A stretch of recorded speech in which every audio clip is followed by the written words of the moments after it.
आप देख रहे हैं दुनिया भर की खबरें। आज है 6 अक्टूबर 2025 और ये रही आज की सुर्खियां। गजा में इसराइली हमले जारी, सुबह से कम 10 फलस्तीनी शहीद। काहिरा में इसराइल हमास की बातचीत शुरू। गजा की जंग को 2 साल पूरे, अब तक 67,000 से ज्यादा फलस्तीनी शहीद, 1,60,000 से ज्यादा जख्मी। मिस्र के सदर अल सीसी बोले, अमन तभी मुमकिन जब फलस्तीन को आजाद ममलिकत का दर्जा मिले। इसराइल ने ग्रेटा थनबर्ग समेत 170 फ्लोटिला एक्टिविस्टों को मुल्क से निकाला। उनकी इंसानी कोशिशों को फेक न्यूज कैंपेन कहा।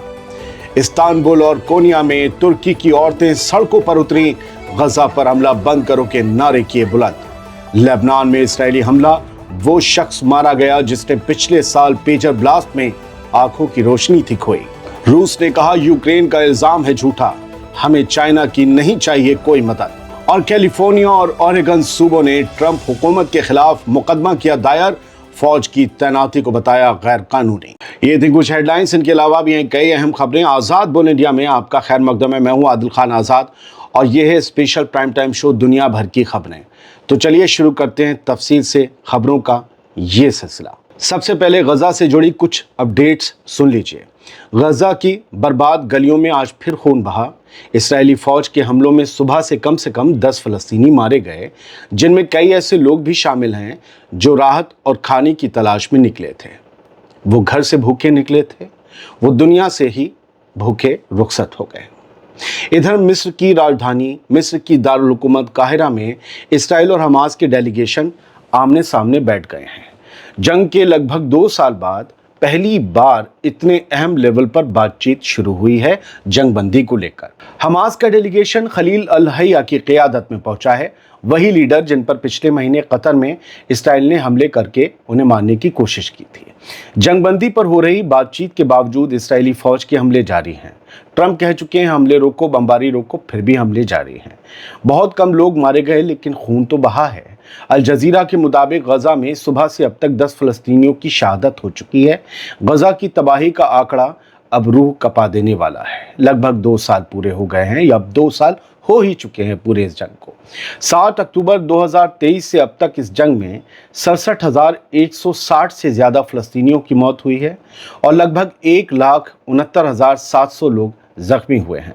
हज़ारों लाशें अब भी मलबे के नीचे दबी मानी जा रही हैं। अमेरिकी सदर डोनाल्ड ट्रंप ने बातचीत पर जोर देते हुए कहा है कि मुज़ाकरात जल्दी नतीजे तक पहुंचें, वक्त कम है, दुनिया देख रही है। ये डोनाल्ड ट्रंप का बयान है। काहिरा की इस मुलाकात को पूरे मिडिल ईस्ट में उम्मीद की नई किरण के तौर पर देखा जा रहा है, लेकिन गजा के लोग अब भी पूछ रहे हैं ये बातें कहां तक जाएंगी और बम कब रुकेंगे। दोस्तों, कल गजा की जंग के 2 साल पूरे हो जाएंगे।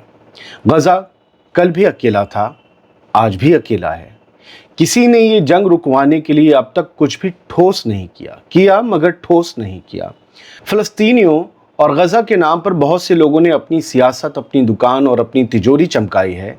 यही हकीकत की तहरीर है जिस पर मजलूमों के लहू की रोशनाई है। ये रोशनाई हर सच को उजागर कर रही है। मिस्र के सदर अल सीसी ने एक ऐलान किया है कि मिडिल ईस्ट में अमन तब तक नामुमकिन है जब तक फ़लस्तीन को आज़ाद रियासत का दर्जा नहीं मिलता। बात बिल्कुल सही है। मिस्र के सदर अब्दुल फताह अल सीसी ने कहा है कि मिडिल ईस्ट में असली अमन तब आएगा और तब तक कायम नहीं हो सकता जब तक एक खुद मुख्तार फ़लस्तीनी ममलिकत यानी कि एक स्वतंत्र देश की तामीर ना हो जाए फ़लस्तीन के नाम पर। ऐसा मुल्क जो इंटरनेशनल कानून और इंसाफ के उसूलों पर मबनी हो और जो हकदारों को उनका हक वापस दिलाए।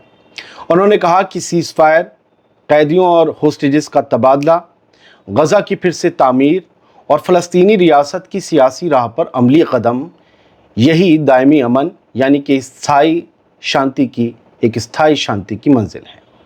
गौरतलब है कि इन दिनों काहिरा में इसराइल और हमास के दरमियान अहम बातचीत चल रही है, जिसमें कई मीडिएटर यानी मध्यस्थ मुल्क भी शामिल हैं जो इस लंबी और हैवानियत से भरी खूनी जंग को ख़त्म करने की कोशिश कर रहे हैं। अल सीसी ने अपने बयान में एक बार फिर दोहराया, अगर दुनिया सच में अमन चाहती है तो उसे फ़लस्तीन को उसका वजूद देना होगा। इसराइल ने आज ग्रेटा थनबर्ग समेत 170 फ्लोटिला एक्टिविस्टों को मुल्क से निकाल दिया।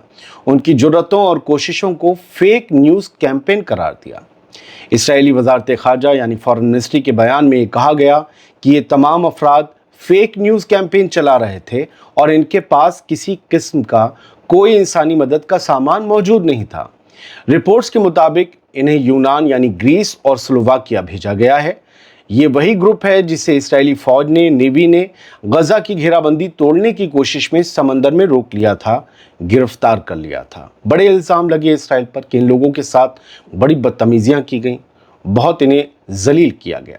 خیر، اسرائیل کی فارن منسٹری نے بتایا کہ نکالے گئے لوگوں میں یونان، Italy, France, Ireland, Sweden, Poland, Germany, Bulgaria, Lithuania, Austria, Luxembourg, Finland, Denmark, Slovakia, Switzerland, Norway, Britain, Serbia اور امریکہ کے بھی شہری شامل ہیں۔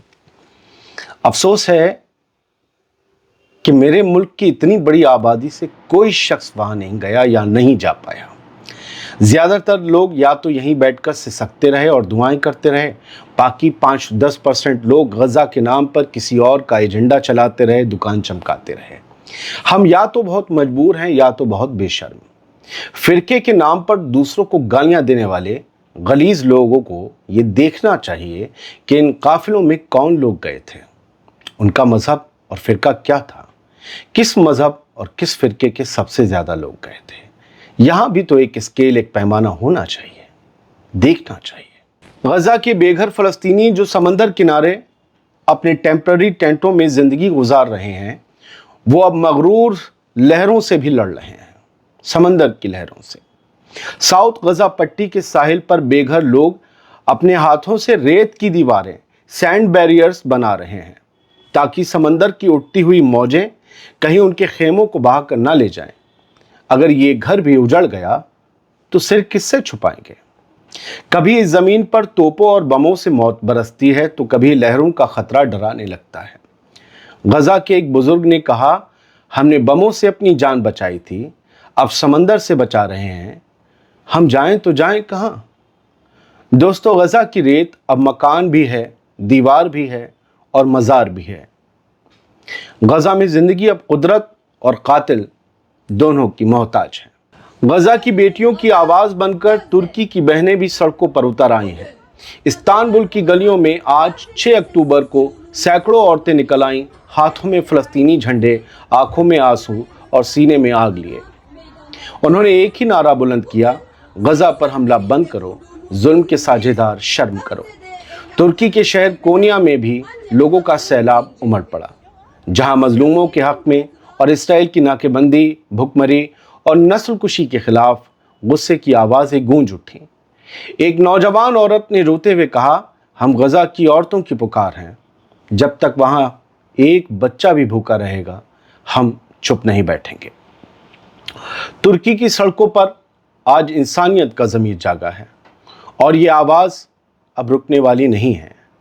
لیکن کیا جنگ رکے گی؟ یہ سوال ابھی بھی باقی ہے، یہ سوال ابھی بھی سوال ہے۔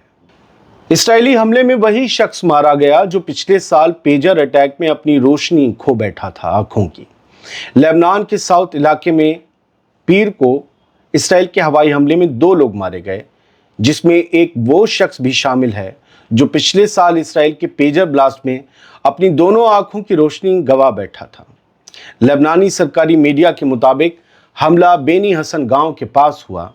اسرائیلی فوج نے بیان میں کہا کہ اس کا نشانہ حزب اللہ کا ایک آپریٹو تھا۔ حالانکہ حملے میں مارے گئے شخص کی پہچان ایک عام شہری کے طور پر کی جا رہی ہے جو اس وقت ایک گاڑی میں سفر کر رہا تھا۔ ظاہر ہے وہ نابینا تھا تو گاڑی کوئی اور چلا رہا تھا، وہ بھی مارا گیا۔ یاد رہے پچھلے سال اسرائیل نے لبنان میں حزب اللہ کے کمیونیکیشن نیٹ ورک کو نشانہ بناتے ہوئے پیجر ڈیوائسز میں بلاسٹ کرائے تھے، جن میں کئی لوگ مارے گئے، درجنوں زخمی ہوئے تھے۔ سیز فائر کے باوجود اسرائیل کی لبنان میں جاری بمباری اب ایک نئے خوف کی طرح لوٹ آئی ہے اور یہ دکھاتا ہے کہ مڈل ایسٹ کی آگ اب بھی ٹھنڈی نہیں پڑی ہے۔ یہ ایک ایسا سیز فائر ہے جس میں اسرائیل کو ہر روز حملے کرنے کی چھوٹ ہے۔ کہیں ایسا ہی سیز فائر غزہ میں نہ ہو جائے؟ اگر ہو گیا تو کیا ہوگا؟ रूस ने यूक्रेन के उस दावे को सिरे से खारिज कर दिया है जिसमें यह कहा गया था कि चाइना रूस को खुफिया जानकारी देकर यूक्रेन पर मिसाइल हमले करने में मदद कर रहा है। क्रेमलिन के स्पोक्स पर्सन दिमित्री पेस्कोव ने आज कहा कि रूस के पास अपनी कुव्वतें हैं जो जंग के मैदान की हर ज़रूरत पूरी करती हैं। उन्होंने कहा कि रूस अपनी टेक्नोलॉजी और मिलिट्री ताकत पर पूरी तरह भरोसा करता है और उसे किसी बाहरी मदद की, चाइना की या किसी की भी ज़रूरत नहीं है। यूक्रेनी मीडिया ने हाल ही में दोस्तों दावा किया था कि चाइना रूस को सैटेलाइट इंटेलिजेंस मुहैया करा रहा है ताकि रूस यूक्रेनी ठिकानों पर ज़्यादा एक्यूरेट, ज़्यादा सटीक हमले कर सके।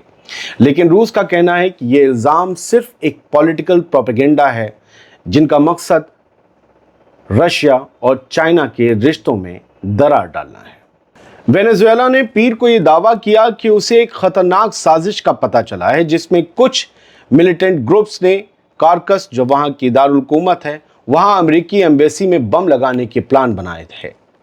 वेनेजुएला की नेशनल असेंबली के सदर होर्खे रोड्रिगेज ने बयान जारी करते हुए कहा कि अमेरिका को इस साजिश की जानकारी दे दी गई है जिसे उन्होंने फॉल्स फ्लैग ऑपरेशन यानी झूठे बहाने से रचाई गई कार्रवाई बताया। उन्होंने कहा कि ये कोशिश ऐसे वक्त में की जा रही है जब अमेरिका और वेनेजुएला के ताल्लुकात पहले से ही बहुत ज़्यादा टेंस हैं। किम जोंग उन ने 5000 टन के एक नेवल डिस्ट्रॉयर का मुआयना किया है, वॉरशिप का।